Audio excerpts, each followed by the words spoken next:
Hi friends, welcome to my YouTube channel. இன்றைக்கி வந்து நம்ம ஒரு ஸ்நாக்ஸ் ரெசிபி தான் பார்க்க போகிறோம். இது வந்து குழந்தைங்க கேட்குற நேரத்தில் நீங்கள் டக்குன்னு வீட்டில் இருக்க பொருள் வச்சு செஞ்சு கொடுக்கலாம். இது செய்கிறது ரொம்ப ஈஸி. இது வந்து ஹெல்த்தி கலர் தான் யூஸ் பண்ணியிருக்கேன். என்னென்னு வீடியோவில் பார்ப்போம் வாங்க. இதுக்கு வந்து ஒரு கப்பு கார்ன்ஃப்ளோர் மாவு எடுத்துக்கோங்க. அப்புறம் வந்து பீட்ரூட் வந்து ஒரு பாதி பீட்ரூட் வந்து திருவி இந்த மாதிரி சாறு எடுத்துக்கோங்க. நம்ம எந்த கப்பில் வந்து மாவு எடுத்தோமோ அதே கப்பில் வந்து ஒரு கப்பு அந்த பீட்ரூட் தண்ணியோட சேர்ந்து தண்ணியை வந்து ஒரு கப் அளந்து ஊற்றிட்டு நல்லா கரைச்சி வச்சுக்கோங்க கார்ன்ஃப்ளோர் மாவை. இப்போ நம்ம மாவெடுத்த கப்லேயே வந்து சுகர் ஒரு கப்பு ஆட் பண்ணிக்குவோம் எண்ணெய் சட்டியில். இதில் வந்து அதே கப்பில் ஒரு கப்பு தண்ணி ஊற்றி நல்லா கலக்கிக்கோங்க ஜீனியை.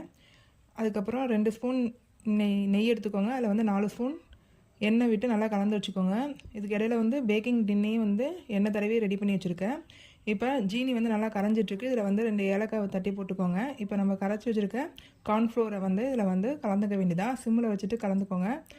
இது கலந்ததுக்கப்புறம் கைவிடாமல் கிண்டிகிட்டே இருங்க. இந்த மாதிரி கிண்டிகிட்டு இருக்கும்போது ஒரு 2 செகண்ட்லேயே நல்லா கட்டியாகும். அந்த டைமில் நம்ம விடாமல் கிண்டிகிட்டே இருக்கணும், இல்லைன்னா கீழே பிடிச்சிரும். கீழே வந்து கட்டியாகாத மாதிரி நல்லா கிண்டிடுங்க. ஃபஸ்ட்டு இந்த மாதிரி கட்டியாகிற மாதிரி தான் இருக்கும், ஆனால் அது வந்து அதுக்கப்புறம் நார்மல் ஆயிரும். இந்த மாதிரி கிட்டிகிட்டே இருங்க.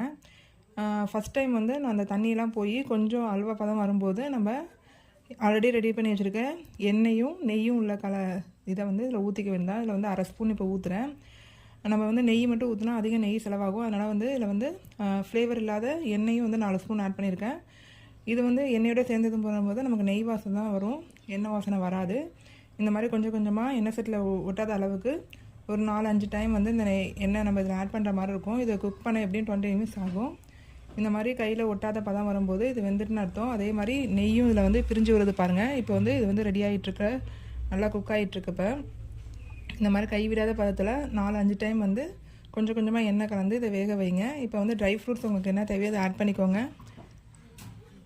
அதுக்கப்புறம் இந்த மாதிரி கலந்துக்கிட்டே இருங்க.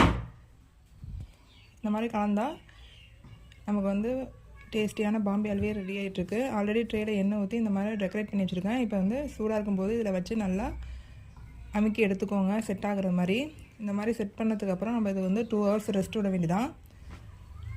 இதை வந்து நல்லா டைட்டாக அமுக்கணும், அப்படி இல்லைன்னா நம்ம கட் பண்ணும்போது ஷேப் வராது.